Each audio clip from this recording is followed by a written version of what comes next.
नक्श, अपना तोहफा अपने साथ लेते हुए जाओ। यार ये बड़े लोगों की क्लास पार्टी में तुम्हारा पहली बार होगा, हमारा तो रोज का है। छोटे लोग छोटी सोच, कम से कम इस गिफ्ट को तो ठीक से रैप कर लेते। मौके का फायदा उठाऊं और जब सभी लोग दादी को गिफ्ट देने लगे तो तुम चुपके से अपना गिफ्ट बाकी लोगों के गिफ्ट के साथ रख देना। ये बॉक्स मैटर नहीं करता, इसके अंदर रखा सामान मैटर करता है।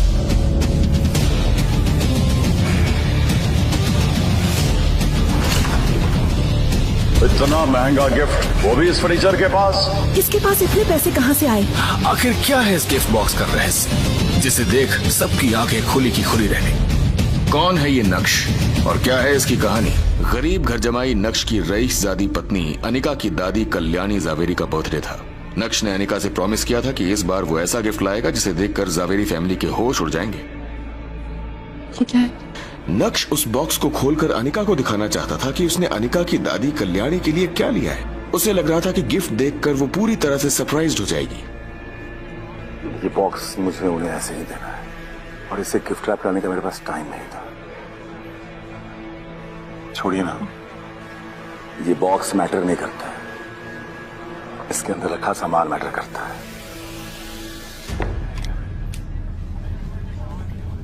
अनिका उस बॉक्स के अंदर का सामान नहीं देखना चाहती थी। उसे लग रहा था कि अगर नक्श ने वो सामान अभी बाहर निकाला तो उसके लिए बहुत एम्बैरेसिंग हो जाएगा। नक्श, इस बॉक्स को भी खोलने की कोई जरूरत नहीं है। मौके का फायदा उठाऊं और जब सभी लोग दादी को गिफ्ट देने लगे तो तुम चुपके से अपना गिफ्ट बाकी लोगों के गिफ्ट के साथ रख देना। मुझे इस बार कोई ड्रामा नहीं चाहिए, थक गई हूँ।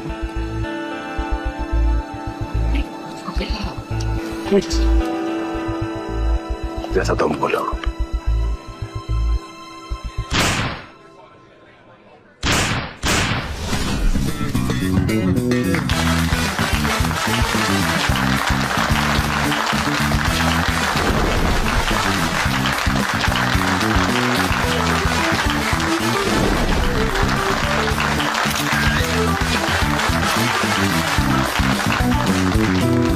पार्टी शुरू हो गई थी और स्टेज पर सभी लोग एक एक करके कल्याणी को गिफ्ट्स दे रहे थे।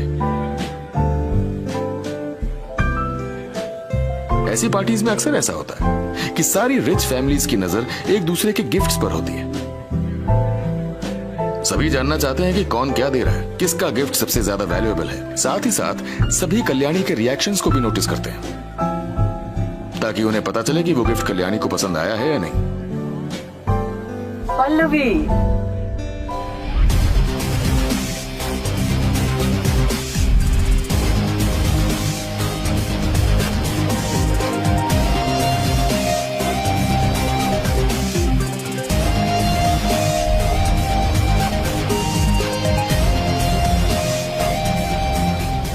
इन सभी तोहफों में जो लोगों ने कल्याणी को दिए, उसमें आज की रात का सबसे आउटस्टैंडिंग गिफ्ट तो शायद पल्लवी का ही होगा, जिसमें कल्याणी को हीरे का एक पेंडेंट दिया है जो एंशिएंट टाइम से अपनी खूबसूरती की वाहवाही लूट रहा है।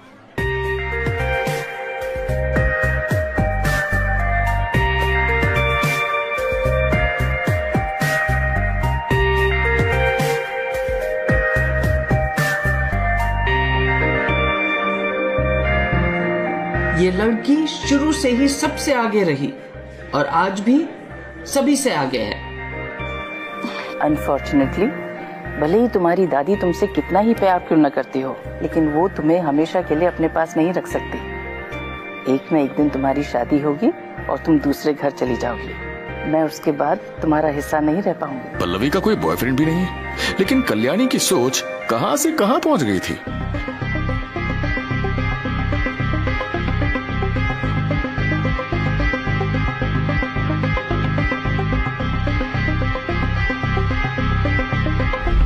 कल्याणी पल्लवी को बहुत सेंसिबल समझती थी, लेकिन उसके अंदर बचपने की कोई कमी नहीं थी। अपनी दादी का हाथ पकड़े हुए पल्लवी ने एक छोटी बच्ची की तरह बड़े प्यार से कहा, दादी, मुझे छेड़ने की कोई जरूरत नहीं है। मैं कहीं नहीं जाऊंगी, हमेशा आपके पास ही रहूंगी।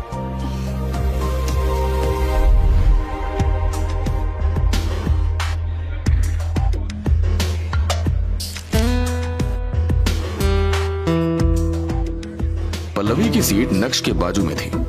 जब वो अपनी सीट पर लौटी तो उसने नक्श को कुछ बुदबुदाते हुए सुना। वो एक जेट पेंडेंट है ना,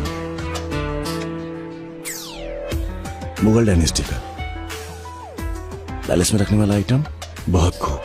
पल्लवी ने भी कभी नक्श पर ध्यान नहीं दिया या फिर कभी रिस्पेक्ट नहीं की, लेकिन अभी पल्लवी की क्यूरियोसिटी नक्श के प्रति अचानक से जाग उठी थी। तुम्हें कैसे पता कि वो मुगल डायनेस्टी का जेड पेंडेंट है? तुम्हें इन सब की नॉलेज है? थोड़ी बहुत। वैसे कितना खर्चा किया इस जेड पेंडेंट के लिए? 1.5 करोड़। पल्लवी ने उस जेड पेंडेंट को अपने एक खास दोस्त की मदद से खरीदा था।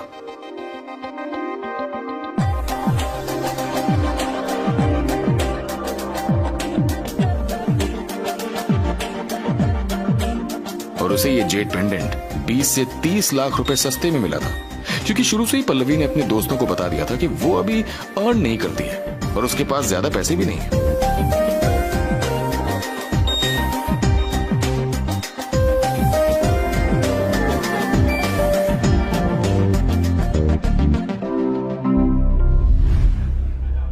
तुम्हारा भारी नुकसान हो गया, क्योंकि उस पेंडेंट की कीमत 80 लाख से ज्यादा नहीं है।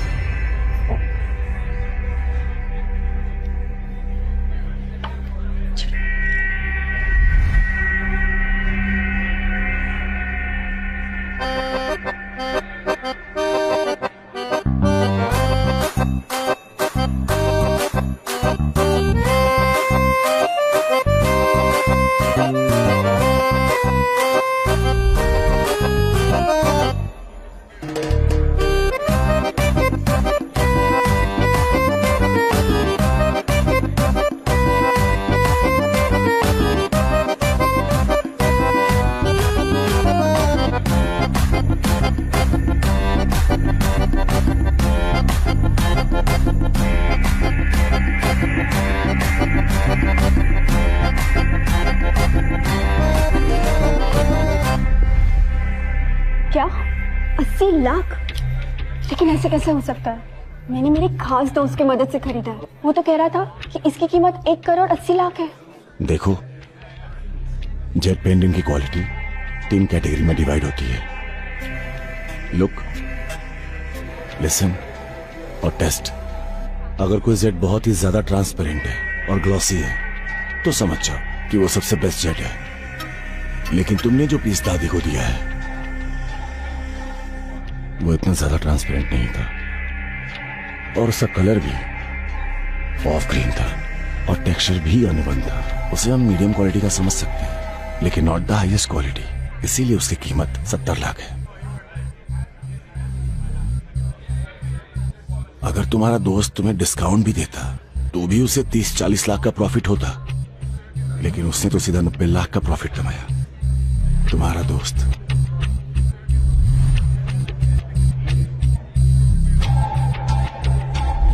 वो गाना सुना है, यार नहीं लूट लिया घर यार का? मुझे और कमेंट नहीं करना।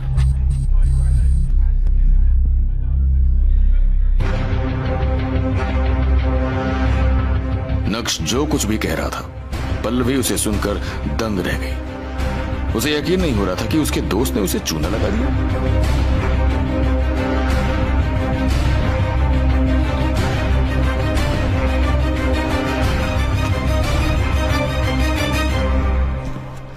विहान बजा जाए। विहान आया है, उसे जल्दी से अंदर इनवाइट करो।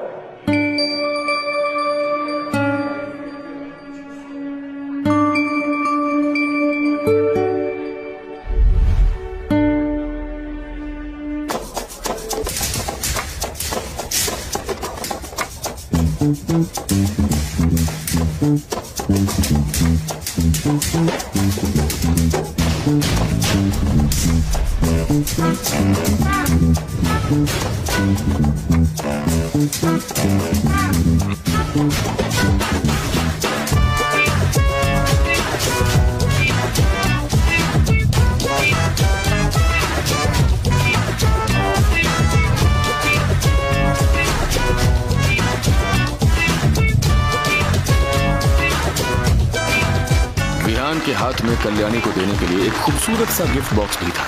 विहान के पास जो आखिरी पैसे बचे थे उससे उसने आज अपने लिए कपड़े खरीदे और कल्याणी के लिए गिफ्ट खरीदा। अगर उसे अपना गोल अचीव करना है तो आज उसे कामयाब होना ही पड़ेगा। कॉन्फिडेंस के साथ विहान कल्याणी के पास गया और हल्का सा झुकते हुए बोला, हैप्पी बर्थडे दादी।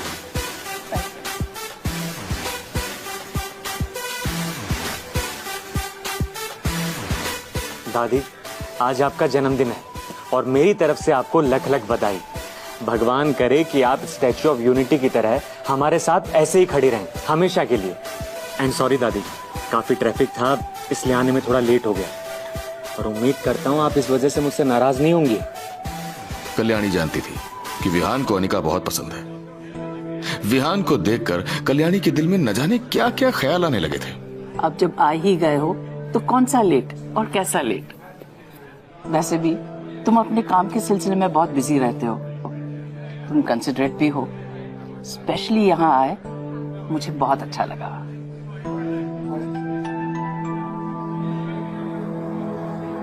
दादी, आज मैं आपको सिर्फ यहाँ तोहफा देने के लिए नहीं आया हूँ, बल्कि आपके यहाँ से एक खूबसूरत तोहफा ले जाने के लिए आया हूँ। मैं आपसे कुछ पूछना चाहता हूँ। दादी, मैं अनिका से शादी करना चाहता हूँ।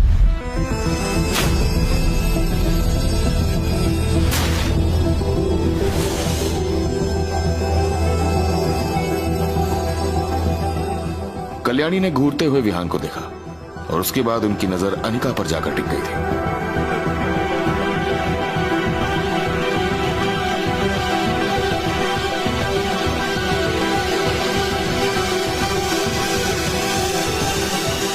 वैसे ही जावेरी खानदान के बाकी लोग नक्श को चुभती हुई नजरों से देखने लगे।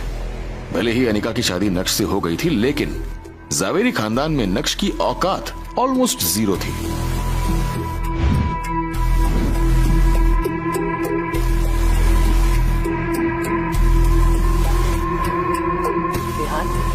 तुम्हें भी पता है कि अनिका की शादी हो चुकी है और इस शादी को 2 साल से ज्यादा का समय हो गया है। क्या तुम्हें इस सब से फर्क नहीं पड़ता?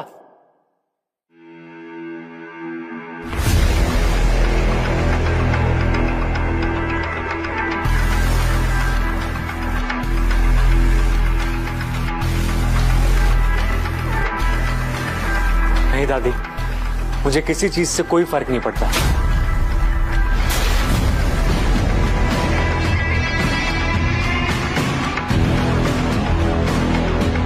मैं अनिका से बहुत प्यार करता हूं और आपको भी मैं दिल से दादी मानता हूं, और उम्मीद करता हूं कि आप अनिका की खुशियों के बारे में सोचेंगे और मेरी रिक्वेस्ट को एक्सेप्ट करेंगे। विहान को नक्श के वहां होने से कोई फर्क नहीं पड़ रहा था। उसे तो बस अनिका से मतलब था और वो आज उसे यहां से ले जाना चाहता था। उसी समय विहान, विहान, विहान।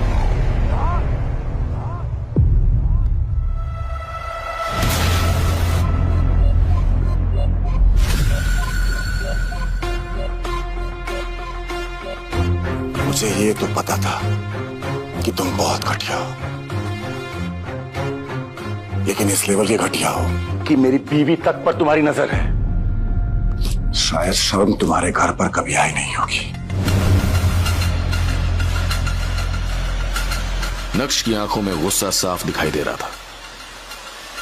लो, अचानक से मैम्बो अंकल इस मैटर के बीच में घुस गए। लो, यही बाकी था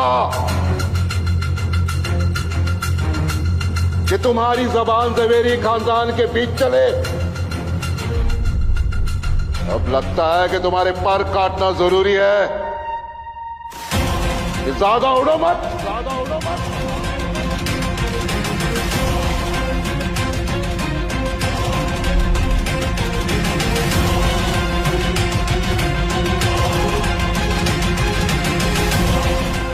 इससे कोई फर्क नहीं पड़ता कि मैं कितना ही यूजलेस क्यों ना हो, लेकिन आपसे बेटर हूं मैं।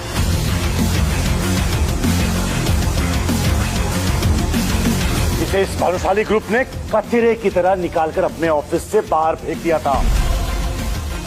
इस सीन को देखकर जावेरी खानदान के कई लोगों ने अपनी आंखें बंद कर ली। मामला कुछ ज्यादा ही गर्म है। बचपन से ही कल्याणी ने हर बार मैम्बो अंकल को सपोर्ट किया था और इस वजह से वो सही क्या है और गलत क्या है इस बात का अंतर ही भूल चुके थे।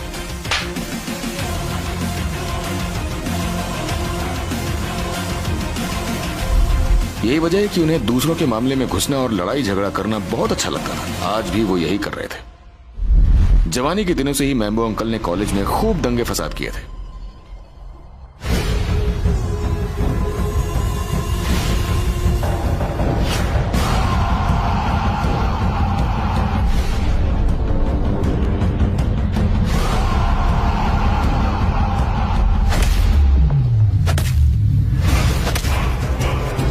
यहां तक कि सूरत के बड़े बड़े गुंडों के साथ में भी उनका अच्छा खासा उठना बैठना था, और अभी भी है।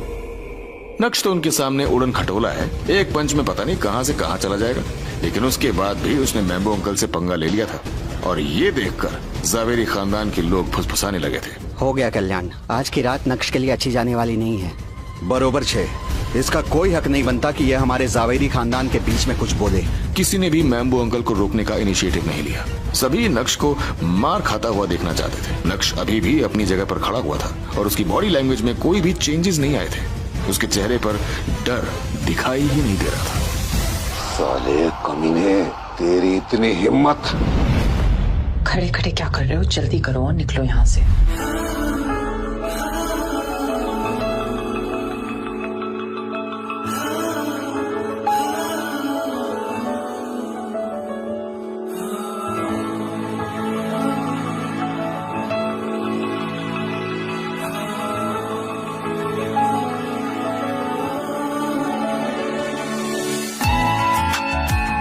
अनिका को भी नहीं पता था कि वो नक्श के लिए इतना कंसर्न क्यों हो रही है। शायद इस वजह से कि उन दोनों को एक साथ रहते हुए अब 2 साल से ज्यादा का समय हो गया था, और वो नक्श को मार खाते हुए नहीं देख सकती थी।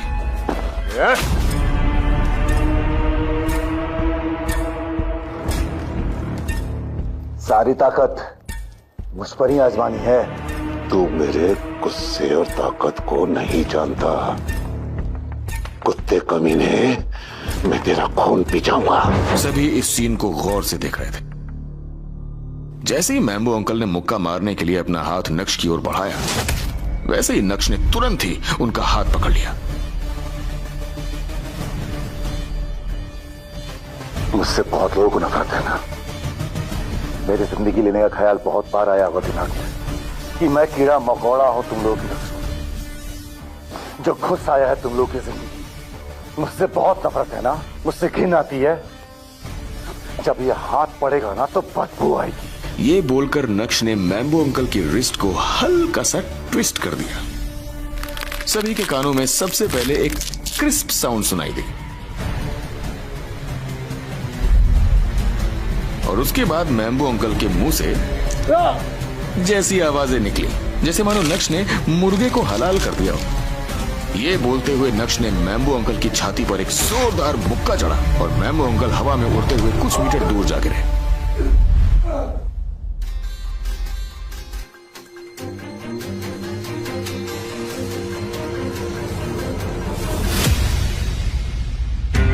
मैम्बो अंकल दर्द से छटपटाते हुए जमीन पर पड़े थे। उन्होंने महसूस किया कि उनकी हड्डी पसली एक हो गई। दर्द के मारे वो बस चिल्लाते जा रहे थे।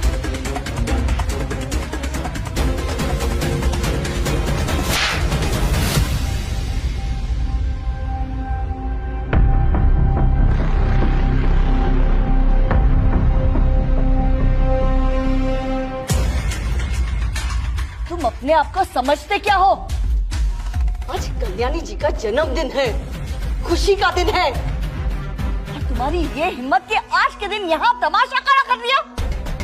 सही कहा तुमने, तुम कीड़े मकोड़े हो इस परिवार के लिए। हमारा खाकर हम ही को नुकसान पहुंचा रहे हो। जानवर भी तुमसे ज्यादा वफादार होता है। तुम सिर्फ एक कुत्ते हो जिसे मेरे परिवार ने इतने सालों से पाल कर बड़ा किया है।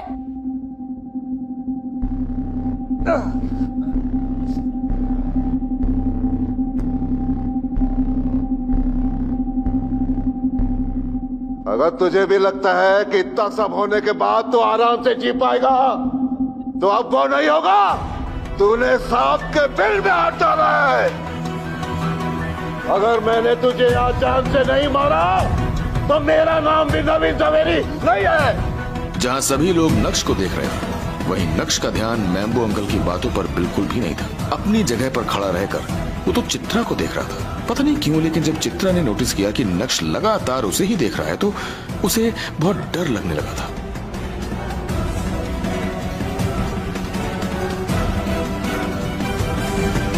अनिका और मेरी शादी को 2 साल हो गए। भले ही आपको मेरी तरफ से कोई कंट्रीब्यूशन नहीं दिखाई देता, लेकिन हम दोनों के बीच में फैमिलियल लव तो हो सकता है ना। आज नक्श के चेहरे पर एक अलग ही कॉन्फिडेंस दिख रहा था, जिसे देखकर ऐसा लग रहा था जैसे नक्श पूरी तरह से बदल गए। क्योंकि मैं दूसरे लोगों से कंपीट नहीं कर पाया, इसलिए आपने और अनिका ने मुझे हमेशा नीचा दिखाया है।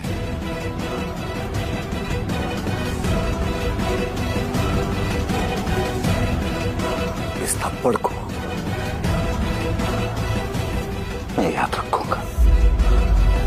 आज से, अभी से मैं आपके इस जावेरी खानदान को ठोकर मारता हूं।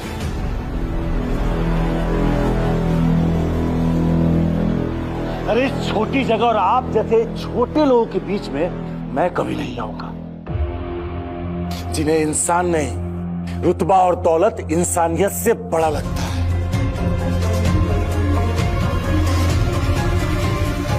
और अगर कभी वापस बुलाने आए तो कल्याणी देवी को लेकर आना। जब तक वो मेरे पैरों में गिरकर सबकी गलतियों की माफी नहीं मांगती,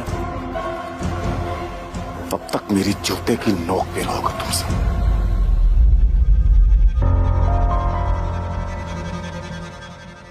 वहीं दूसरी तरफ नक्श की बात सुनकर वहां मौजूद सभी लोग एकदम शॉक्ड रह गए थे। किसी ने भी नहीं सोचा था कि नक्श जैसा कचरा अपने मुंह से ऐसे शब्दों का इस्तेमाल करेगा।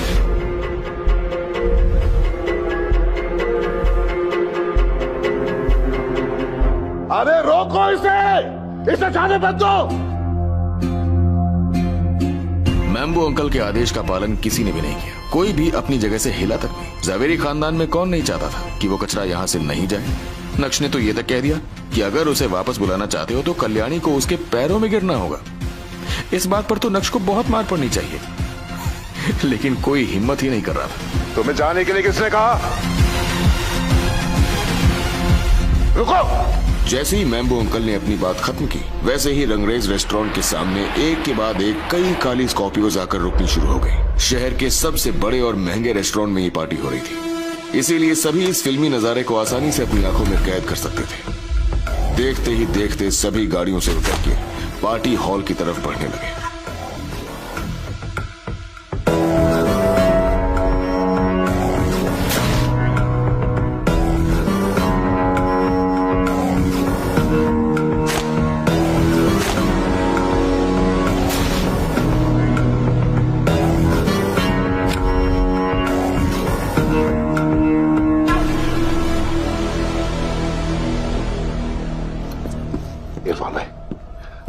शुक्र है कि आप जल्दी आ गए। बोल नवीन, क्या मसला है? कौन सी गंदगी साफ करनी है? इरफान भाई, यही है वो कचरा। इरफान भाई सूरत के जाने माने गुंडे थे और पूरे सूरत में उनका नाम था। जी हाँ, गलत कामों में। जावेरी खानदान में कोई दूध का धुला नहीं था। ज्यादातर सभी इरफान भाई को जानते थे, सिर्फ नाम से। देख पहली बार रहे थे और उन्हें देखने के बाद सभी के होश उड़ गए। नवीन मामू का जवाब नहीं। क्या बात है, इन्होंने इरफान भाई को बुला लिया। मैम्बो अंकल के भांजे को ये सब देखकर बहुत अच्छा लग रहा था। नक्श भागो, नक्श भागो। अचानक से सीन आशिकाना से कातिलाना हो गया था।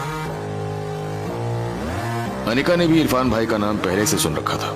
अगर नक्श उनके हाथों में लग गया तो फिर तो नक्श का कल्याण हो जाएगा। मार मार के नक्श का भरता बना देंगे वो, शायद वो बचेगा ही नहीं।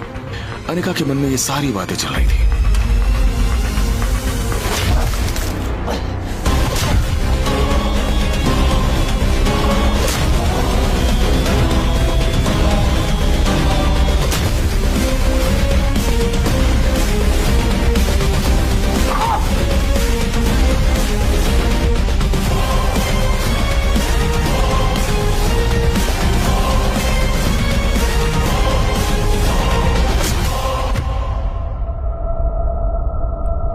अनिका ने देखा कि नक्श अपनी जगह से हिलने का नाम ही नहीं ले रहा है, तो वो तुरंत अपनी जगह से आगे बढ़कर नक्श को वहां से ले जाना चाहती थी।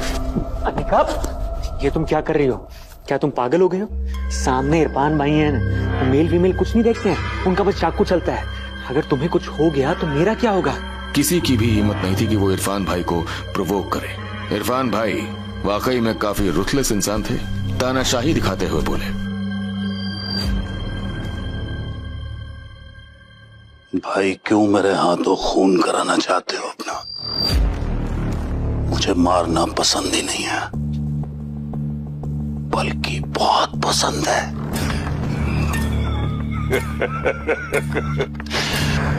मेरे दोस्त नवीन के नाम आज एक और सही। किसी का जन्मदिन आज यहां मरण दिन होगा। क्यों अपनी मौत को दावत दिया? अब हो जाएंगे छोटे छोटे छोटे टुकड़े। जब मैम्बो अंकल ने इरफान भाई के मुंह से इन शब्दों को सुना तो वो प्राउडली नक्श के सामने जाकर खड़े हो गए थे और नक्श को ये दिखाने की कोशिश कर रहे थे कि देख ले बेटा, कौन बड़ा है, तू या मैं। उनकी आंखों में एक अलग ही चमक आ गई थी, जैसे मानो उन्हें पूरा भरोसा था कि आज तो उनके नाम का परचम लहरा के रहेगा। उस समय मैम्बो अंकल ने इरफान भाई को ही कॉल किया था जब चित्रा और नक्श के बीच हीटेड आर्गुमेंट्स हो रहे थे। और देखिए, उनके एक कॉल से इरफान भाई इतने सारे लोगों के साथ नक्श को मारने पहुंच गए थे। वैसे इतने सारे लोगों को लाने की क्या जरूरत थी इस नक्श के लिए, ये किसी को समझ में नहीं आ रहा था। 2 लोग ही काफी होते, लेकिन शायद मैम्बो अंकल ने इस बात को बढ़ा चढ़ाकर बोला होगा। वैसे भी उन्हें ये सब करने में बहुत मजा आता है। सभी लोग नक्श की ओर देख रहे थे और मन ही मन सोच के बैठे थे कि आज तो उसकी अर्थी यहीं से उठेगी। लेकिन कोई भी ये नहीं सोच रहा था कि जावेरी खानदान का सबसे लाडला इंसान नवीन जावेरी सूरत के गुंडे को कैसे जानता है। अब जावेरी खानदान को अपनी इमेज की परवाह नहीं थी। जब मैम्बो अंकल कॉलेज में थे तब किसी कांड की वजह से उनकी मुलाकात इरफान भाई से हुई थी और उस दिन इरफान भाई ने मैम्बो अंकल को कुत्ते की तरह धोया था।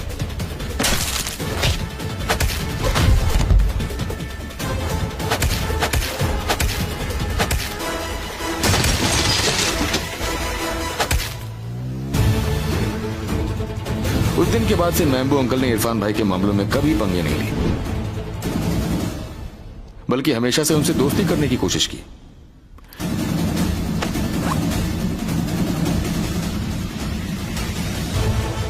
दोस्ती होने के बाद मैम्बो अंकल के सारे मामले इरफान भाई हैंडल करते थे और मैम्बो अंकल उन्हें काम का अच्छा खासा पैसा देते। अभी भी जब भी मैम्बो अंकल को इरफान भाई से रिलेटेड कोई भी काम होता है तो वो उन्हें काफी पैसा देते हैं। आज भी दिया होगा या फिर देंगे, क्योंकि इरफान भाई सूरत शहर के बिग शॉट हैं और वो बिना पैसों के तो हिलते तक नहीं। जल्दी करो, भागो। इससे पहले कि अनिका अपने कदम आगे बढ़ाती, विहान ने उसे फिर से रोक दिया था और अनिका आगे नहीं बढ़ पाई थी। इस समय इरफान भाई नक्श के करीब आ चुके थे और बस अब तो अनिका की हालत भी टाइट होने लगी थी। तो तुम हो जिसने मेरे भाई को मारा। क्या तुम्हें पता नहीं कि वो मेरा दोस्त है? 2 गंदे लोग हमेशा दोस्ती होते हैं, लेकिन सिर्फ अच्छा इंसान वो बुराई का दुश्मन होता है। एक कुत्ता जिससे सिर्फ पूरे दिन भौंकना आता है, उसे सबक सिखाना जरूरी नहीं है।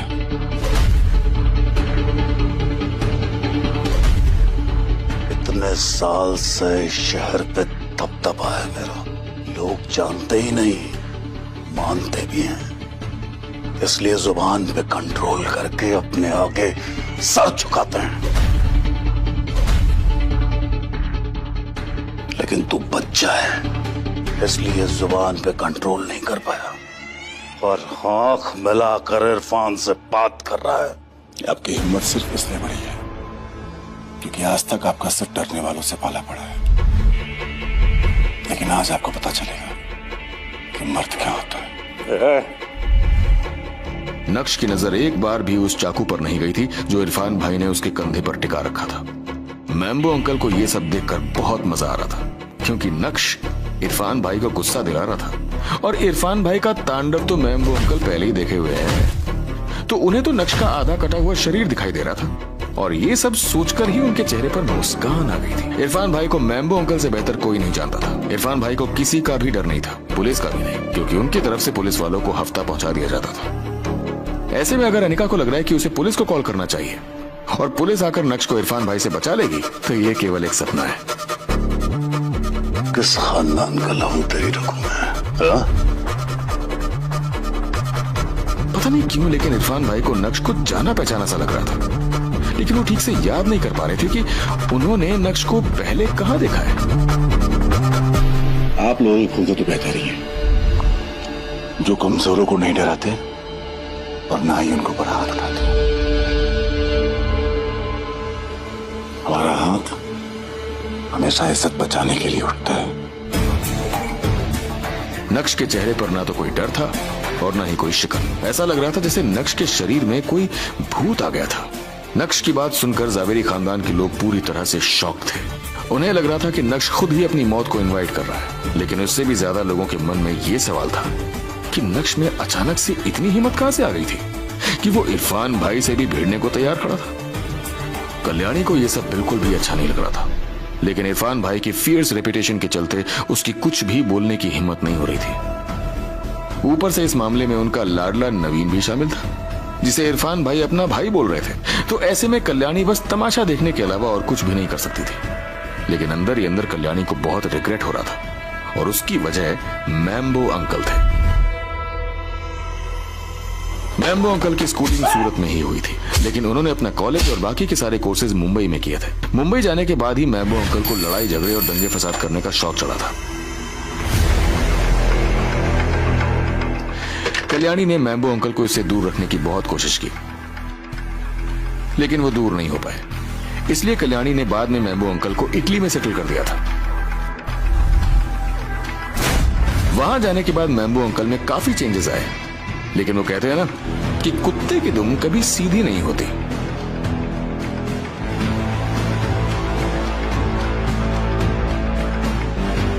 अब अभी का ही माहौल देख लेते हैं। लड़ाई झगड़े करने का एक मौका भी मैम्बो अंकल नहीं छोड़ते, और आज तो उन्होंने गजब भी कर दिया था।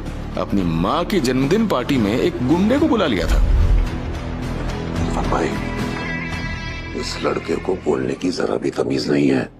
आपसे किस तरह बात कर रहा है, अभी दिखाता हूँ इसे। ये बोलते हुए मैम्बो अंकल नक्श पर हमला करने के लिए पूरी तरह से तैयार हो गए। नक्श ने घूरते हुए मैम्बो अंकल को देखा।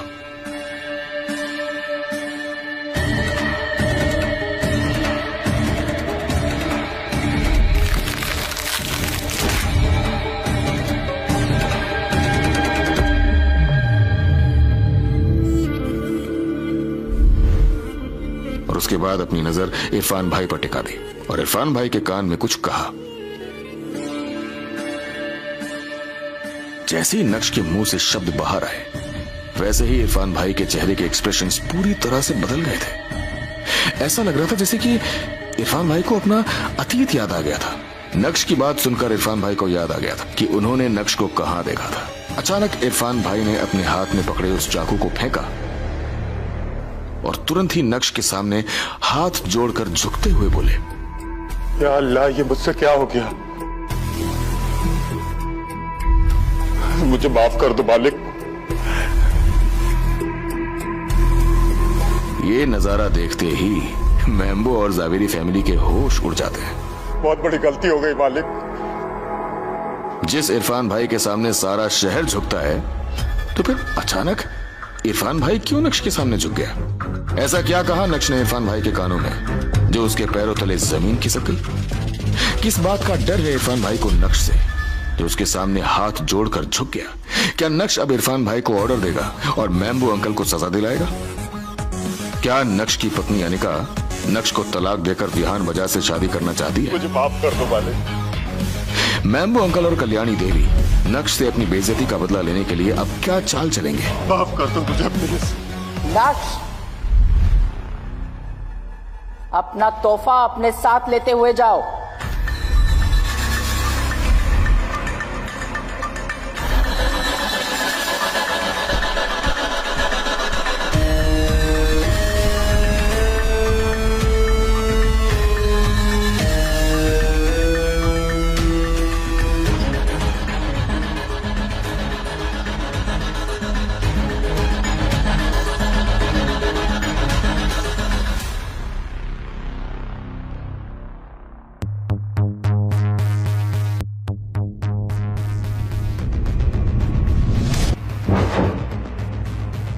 आखिर क्या है इस गिफ्ट बॉक्स का रहस्य जिसे देख सबकी आंखें खुली की खुली रह गई? कौन है ये नक्श और क्या है इसकी कहानी? इन सभी सवालों का जवाब पाने के लिए बस अपनी स्क्रीन पर नीले बटन को क्लिक करें, फिर प्ले स्टोर खुलने के बाद पॉकेट FM ऐप इंस्टॉल करें और फिर अपने मोबाइल नंबर से रजिस्टर करें। अब आप पॉकेट FM की ढेरों मजेदार कहानियाँ सुन सकते हो। सुनने के लिए तुरंत डाउनलोड करें पॉकेट FM और सुने ये दिलचस्प कहानी इंस्टा एम्पायर।